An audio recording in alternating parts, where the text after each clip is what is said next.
ஒரு சிறு மனித உரிமை கூட காப்பாற்றப்படலை. லத்தியார் எடுத்து ஆசன குடல விட்டது, அப்பா ரத்தத்தை பிள்ளைய தொடங்கி சொன்னது, பிள்ளைய ரத்தத்தை அப்பா தொடங்கி சொன்னது. ரெண்டாவது பேசிக்கலி இவங்க அக்யூஸ் கிடையாது, அது முதல்ல நீங்க மைண்ட்ல பண்ணணும். அதான் நீதிமன்றம் சொல்லியிருக்கிறேன், சிவிலியன்ஸை நீங்க அடிச்சாதான் அடிச்சு கொண்டு இருக்கு. கடைசியா கோர்ட்ல கதறானவங்கள போன வாய்தாவலாம் எப்படா கதறி இருப்பாங்க அப்பாரும் பிள்ளையும் நைட்டு. டேய் உனக்கு வந்தா ரத்தம், மற்றவங்களுக்கு தான் தக்காளி சட்னி.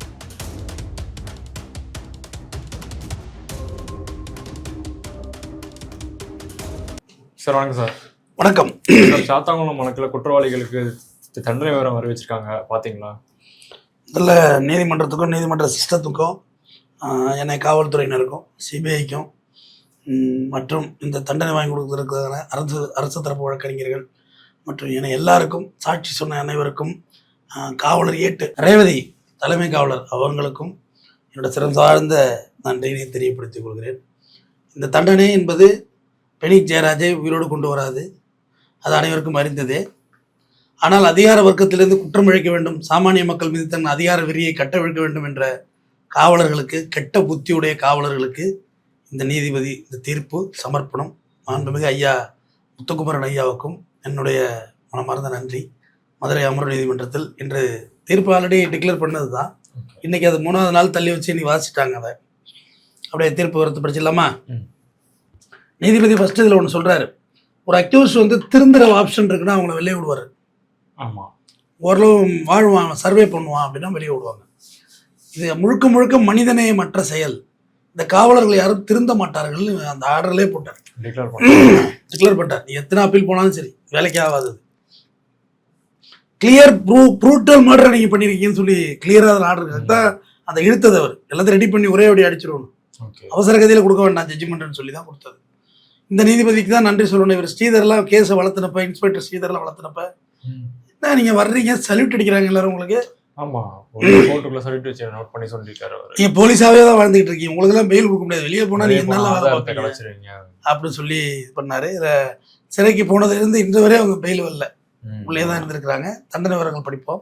ஃபர்ஸ்ட்டு இன்ஸ்பெக்டர் ஸ்ரீதர், அவருக்கு இரட்டை தூக்கு தண்டனை. ஏன்னா ஒரு பெனிக்ஸுக்கு ஒரு தூக்கு, ஜெயராஜுக்கு ஒரு தூக்கு, இரட்டை தூக்கு தண்டனை. செக்ஷன் 201 படி 7 ஆண்டு சிறை தண்டனை, மேலும் 84 லட்சம் ரூபாய் அபதாரம், மறுபடியும் ஒரு 10,000 அபதாரம். அடுத்து அக்யூஸ் 2 எஸ்ஐ பாலகிருஷ்ணன், 2 தூக்கு தண்டனை, 7 ஆண்டு சிறை தண்டனை, ஓராண்டு சிறை தண்டனை, 84 லட்சம் ரூபாய் அபதாரம்.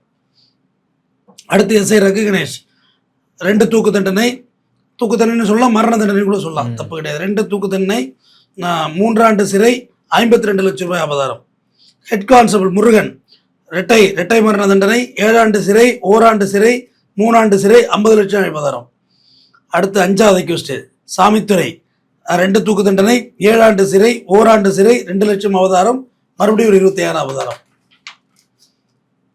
6வது அக்யூஸ்ட் ஹெட் கான்ஸ்டபிள் முத்துராஜ், 2 தூக்கு தண்டனை, 7 ஆண்டு சிறை தண்டனை, 3 ஆண்டு சிறை தண்டனை, ஓராண்டு தண்டனை, 3 லட்சம் ரூபாய் அபதாரம். அடுத்து 7வது அக்யூஸ்ட் காவலர் செல்லத்துறை, 2 தூக்கு தண்டனை, 7 ஆண்டு சிறை, ஓராண்டு சிறை, இது அவருக்கு. அடுத்து 8வது அக்யூஸ்ட் போலீஸ் தாமஸ் பிரான்சிஸ், அவருக்கு 2 தூக்கு தண்டனை, 7 ஆண்டு சிறை, ஓராண்டு சிறை, 3 ஆண்டு சிறை, 40 லட்சம் ரூபாய் அவதாரம், 40,46,000 ரூபாய் அவதாரம் அவருக்கு. அடுத்து போலீஸ் வெயில்முத்து, 9வது அக்யூஸ்ட் வெயில்முத்து, 7 ஆண்டு சிறை தண்டனை, ஓராண்டு சிறை தண்டனை. அடுத்து 10வது அக்யூஸ்ட் பால்துறை, செத்துட்டார் அவர், அவர் சிறையில் இருக்குள்ளே இறந்துட்டார். இப்போ மொத்தமாக பெனிக் ஜெயராஜுடைய மனைவி பெனிக்ஸுடைய அம்மாட்ட 1 கோடியே சம்திங் அவங்களுக்கு நஷ்டஈடாக கொடுக்கணும். ஒருவேளை இவங்க ஹைகோர்ட்டில் அப்பீல் பண்ணிட்டு உட்காந்துருந்தாங்கன்னா ரெவென்யூ ஆக்ட் படி இந்த போலீஸ்காரங்களோட சொத்தெல்லாம் பறிமுதல் செய்து அந்த சொத்தை அடமானம் வைத்தோ அல்லது விற்றோ அந்த குடும்பத்துக்கு பணம் கொடுத்தாங்க, செட்டில்மெண்ட் பண்ணணும். இது கோர்ட் அரிதான வழக்கு அப்படின்ட்டு நல்ல பாயிண்ட் இது. தூக்கு தண்டனைக்கு சுப்ரீம் கோர்ட் பல சைட்டேஷன் கொடுத்துருக்கு, கைட்லைன்ஸ் கொடுத்துருக்கு. சும்மா எல்லாத்துக்கும் சகட்டமே கொடுத்துறாதீங்க, ரொம்ப ரேர் அண்ட் ரேஸ் கேஸ் கொடுங்க அப்படின்னு சொல்லி. அப்படி பார்த்தா கல்கத்தாவில் ஆர்த்திகர் மருத்துவமனை மௌமிதா கொன்னவனுக்கு கொடுத்துருக்கோம், பட் அது அரிதான வழக்கு இல்லைன்ட்டாங்க. பட் அந்த கவர்மெண்ட் அப்பீல் போயிருக்காங்க, அது எப்படி நீங்கள் அரிதாரி இல்லைன்னு சொல்லுவீங்க அப்படின்னு சொல்லி போயிருக்காங்க. ஸோ இது ஒரு அருமையான ஜட்ஜ்மெண்ட்டு. ஒரு டிஸ்ட்ரிக்ட் கோர்ட் லெவலில் எல்லாருமே அதிகார வர்க்கம், காவல்துறையினர் யாரும் சாதாரண ஆள் இல்லை, எதிர்த்து நிற்கிறவங்க எளிய மனிதர்கள், அவங்களுக்கு இந்த தண்டனை கொடுத்துருக்குறாங்க. இது அடுத்தடுத்து அஜித்குமார் கொலை வழக்கெல்லாம் இந்த தண்டனை தொடரும் என்பதை நான் ஆழமாக ஆணித்தரமாக சொல்கிறேன். ஏன்னா சாத்தாங்குளம் வழக்கு வந்து இவ்வளோ பெரிய பிரேக்கிங் கொடுத்துச்சுன்னா ஒரு சிறு மனித உரிமை கூட அங்கே காப்பாற்றப்படலை. லத்தியார் எடுத்து ஆசன கூடல விட்டது, அப்பா ரத்தத்தை பிள்ளைய தொடங்கி சொன்னது, பிள்ளைய ரத்தத்தை அப்பா தொடங்கி சொன்னது. ரெண்டாவது பேசிக்கலி இவங்க அக்யூஸ் கிடையாது, அது முதல்ல நீங்கள் மைண்டில் பண்ணணும். அதான் நீதிமன்றம் சொல்லியிருக்கிறேன், சிவிலியன்ஸை நீங்கள் அடிச்சாதான் அடிச்சு கொண்டு இருக்கு கருணையே இல்லாமல். அதனால இவங்க அக்யூஸ்ட் பின்னணி கிடையாது இல்லை, அதனால அதில் தெளிவாக இருப்பாங்க. வழக்கு கிளியர் ப்ரூஃப்டு. நான் கூட இன்னமும் இந்த உலகத்தில் நீதி வாழுதுன்னு சில ஜட்ஜ்மெண்ட் வந்தால் தான் எனக்கு தெரியும். இந்த மாதத்துல அவருக்குள்ள நீதி வாழுது. அந்த சிஸ்டத்துக்குள்ள இருக்கிற எனக்கு ரொம்ப பெரிய கர்வமும் எனக்கு ரொம்ப கௌரவமாகவும் இருக்கு. இன்னைக்கு நான் இது சம்மந்தமாக சாத்தாங்குளம் பெனி ஜெயராஜுக்காண்டி ஒரு 100 வீடியோக்கு மேலே பேசியிருக்கேன். அது அந்த குடும்பத்துக்கு ஒரு ஆறுதலையும் வழக்கு உயிரோடு இருக்குங்கிறது மற்றவங்களுக்கு தெரிஞ்சுக்கிட்டு இருக்கிறது தான் பேசிக்கிட்டே இருப்பேன். அதை யாரும் பார்க்குறாங்க பார்க்கலங்கிறது நான் கவலைப்பட மாட்டேன். பட் நான் அதை வெளியிட்டுக்கிட்டே இருப்பேன், கூவிக்கிட்டே இருப்பேன். வழக்கு நடக்குது. ஆமாம், இதை பொறுத்தவரை எனக்கு ரொம்ப மகிழ்ச்சி. இவ்வளோ நாள் பேசுனதுல ஒரு நியாயத்தையாவது வாங்கி கொடுத்தோமே. இந்த ஜுடிஷியல் சிஸ்டம் மேலே ஒரு மக்களுக்கு ஒரு நம்பிக்கை வரும் இல்லைங்க. எல்லாரும் எதிர்பார்த்தும் இந்த மாதிரி எல்லாருமே இந்த தண்டனை எதிர்பார்த்தாங்க. அந்த தண்டனையை தான் வழங்கி இருக்கிறார். மிக தெளிவான ஒரு ஜட்ஜ்மெண்ட்டு. ஏன்னா இந்த காவலர்கள் யாரும் இப்படி இவங்கெல்லாம் எப்படிப்பட்ட போலீஸ்ன்னு கேட்டீங்க. இது மதுரை உயர்நீதிமன்ற நீதியரசு PN பிரகாஷ் தலையிட்டதுனால தான் இந்த வழக்கே வந்து டேக் அப் ஆச்சு. அவருக்கு ஒரு நன்றி சொல்லுங்க இந்த இடத்துல, நீதிபதிக்கு லாட் ஆஃப் தேங்க்ஸ் லார்ட்ஷிப் அப்படின்னு. அவர் என்ன பாரதிதாசன் மேஜிஸ்ட்ரேட் அனுப்புறாரு உங்களோட என்கொயரி பண்றது, அவரே அடிக்க பஞ்சானு பண்ணுவோம். ஆமா, அதுக்கப்புறம் தான் கேஸ் ஸ்ட்ராங் ஆக ஆரம்பிச்சது. அதுக்கு மாதிரி தான் கேஸ் இவனு வந்து நார்மல் பர்சனாலிட்டி கிடையாதுங்கிறது வந்துச்சு. கடைசியாக கோர்ட்டில் கதறானுல போன வயதாவலாம் எப்படா கதறி இருப்பாங்க அப்பாரும் பிள்ளையும் நைட்டு. டேய் உனக்கு வந்தா ரத்தம், மற்றவங்களுக்கு தான் தக்காளி சட்னி. முடிச்சு போச்சா இப்போ கதை டோட்டலாக முடிஞ்சு போச்சா? ஒரு பிரின்ஸ் ஆஃப் போலீஸை வச்சு இவ்வளோ அடி அடித்து இவ்வளோ கொலை பண்ணி அரங்கேற்றி ஆவணங்களை அடித்து விசாரிக்க வந்த பாரதிதாசன் மேஜிஸ்ட்ரேட் அடிக்க பாஞ்சு, பட் சர்டிஃபிகேட்லாம் பொய்யா பெரட்டி எழுதி வாங்கி பெனிக்ஸ் வந்து வரக்குள்ளேயே வியாதியோடு வந்தாருன்னு எழுதுறான் சர்டிஃபிகேட். ஆனால் அவர் நல்ல புஸ்டிக்காக வந்து இறங்குற வீடியோ இருக்கு, சிறையில் கொண்டு இன் பண்ணுறாங்க. ஏகப்பட்ட சிஸ்டம் தப்பு இருக்குதுல்ல.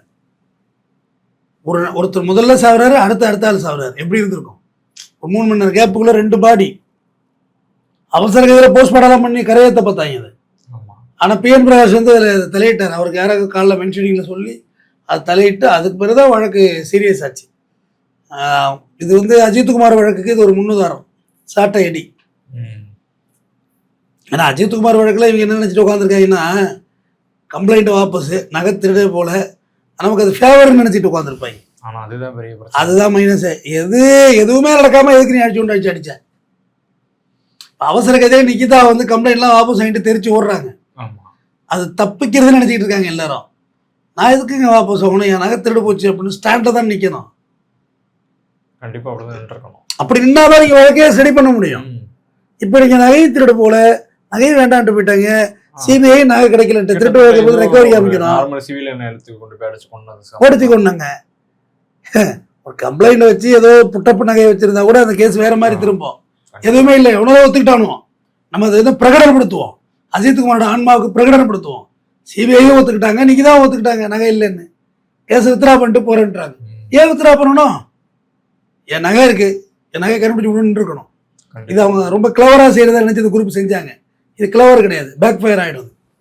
இது கண்டிப்பாக பேக் ஃபயர் ஆகும். ஒருவேளை CBI வந்து நகை கிடைச்சி இவங்க என்ன பண்றாங்கன்னு தெரிஞ்சுக்கிறதுக்காக நகை கிடைக்கலன்னு சொல்லியிருப்பாங்களா? இல்லை முடிஞ்சு போச்சு. CBI தான் ரெக்வஸ்ட் லெட்டர் வச்சது, நகை கிடைக்கல, நீ வாபஸ் வாங்கிக்கலான்னு. இவங்களும் பிரச்சனை விட்டா போகுதுன்னு வாபஸ் வாங்கிட்டாங்க. ஆனால் அது வரல, பிரச்சனை இப்போ தான் ஸ்டார்ட்டே ஆகுது. பின்னாடி ஒரு பூகம்பம் கிளம்பி இது வரட்டும். அஜித்குமார் கொலை வழக்குக்கும் நம்ம ஒன்றும் எங்கேயும் இல்லாமல் போட போகிறது இல்லை. அவரோட ஆன்மாவுக்கும் நான் பேசுவேன், பேசி அந்த தண்டனையும் நம்ம வெளியிடுவோம். என்னுடைய பணிவான வேண்டுகோள், என்னோட அலம்பை காவலர்களே, நீங்கள் ஒன்றும் எஜமானர்லாம் கிடையாது, நீங்கள் என்ன எங்களுக்குலாம் படியலக்கலை, ஆண்டவன் கிடையாது. நீங்கள் வந்து சாதாரண கூலிக்கு வேலை செய்கிறீங்க, அவ்வளோதான். எப்படி எல்லா துறையும் சம்பளத்துக்கு வேலை செய்கிறாங்க அது மாதிரி நீங்களும் வேலை செய்கிறீங்க. பட் உங்களோட வெள்ளக்காரன் கொடுத்த அந்த அதிகாரம் நீங்கள் அடிக்க ஆரம்பிச்சிட்டீங்க. எங்களை அடிக்கிறதுக்கெல்லாம் அதிகாரம் கிடையாது, யாரையும் அடிக்கிறதுக்கு அதிகாரம் கிடையாது. வாடா போடா நடத்துகிற விதமே சொல்கிறேன். அதனால் பொதுமக்கள்கிட்ட பொலைட்டாக இருங்க. இல்லைன்னா இந்த தொங்க விடுறாங்க பாருங்க ரெட்டா தூக்கு தண்ணே. நீ எந்த அப்பீல் போனாலும் இது எப்படி உடையுது? கண்டிப்பாக உடைய வாய்ப்பு உடையவே உடையாது. 2 புரூட்டல் மர்டரு காவல் நிலையத்தோட கேம்பஸ்குள்ள நடந்தது. அதை போலீஸ் ஒத்துக்கிறாங்க, CBI ஒத்துக்கிறாங்க, தமிழ்நாடு அரசுக்கு நீங்கள் நன்றி சொல்லுங்க. காம்ப்ரமைஸே இல்லை. இவருக்கு தண்டனை கொடுக்கப்பட வேண்டியவர்கள் ஸ்டெடியாக நின்ட்டாங்க தமிழ்நாடு அரசு, பப்ளிக் ப்ராசிக்யூட்டர்லாம். எந்த விதமான வெளிப்படையா எல்லாருமே பீனிக்ஸ் ஜெயராஜோட ஆன்மாவுக்காக விளையாடுற கேஸ் நடத்தியிருக்காங்க. யாருமே இதில் காம்ப்ரமைஸ் பண்ணலை. ஜுடிஷியல் சிஸ்டம் ஒன்ஸ் உங்களை பிக்கப் பண்ணிட்டுனா நீங்கள் அதுலேருந்து வெளியாகவே முடியாது. கழுவுது கூட மீன் மாதிரி தான், நீங்கள் தப்பிக்கலாம் முடியாது. ஆனால் அந்த சிஸ்டம் உங்களை சுற்றி சுற்றி வேடிக்கை பார்த்துட்டே இருக்கும். எங்கே போனாலும் அங்கே தான் வந்தோம், உங்களை எதுவுமே பண்ணாது அந்த சிஸ்டம். ஆனால் ஒன்ஸ் நீங்கள் ஜுடிஷியல் சிஸ்டத்தில் பிக்கப் ஆகிட்டீங்க, ஏறிட்டீங்க அந்த வண்டியிலன்னா உங்களை அந்த வண்டி இறக்கி விடவே இறக்கக்கூடாது. உண்மைதான், கரெக்ட், உண்மைதான். அது கதை முடிஞ்சிருந்தா முடிஞ்சது இல்லை. என்னென்ன பேசுனானுங்க போலீஸ்காரனுங்க, அதெல்லாம் ஜட்ஜை வேலைக்கு, எந்த ஜட்ஜி வேலைக்கு போகிறாங்க? நீ எங்கே பார்த்த ஜட்ஜி வேலைக்கு போய் எந்த ஊரில் பார்த்த? இல்லை வாய் இருக்குன்னு என்னென்னமோ பேசுறது. இந்த தீர்ப்பு நம்ம இந்திய வரலாற்றில், தமிழ்நாட்டு வரலாற்றில் ஒரு மைல்கல்லான தீர்ப்பு. இது மற்ற எல்லா லாக்அப்டத்துக்கும் இந்த தீர்ப்பு கண்டிப்பாக இந்த சைட்டேஷன் பயன்படும். தொடர்ந்து பேசுவோம். நன்றி. நன்றி சார்.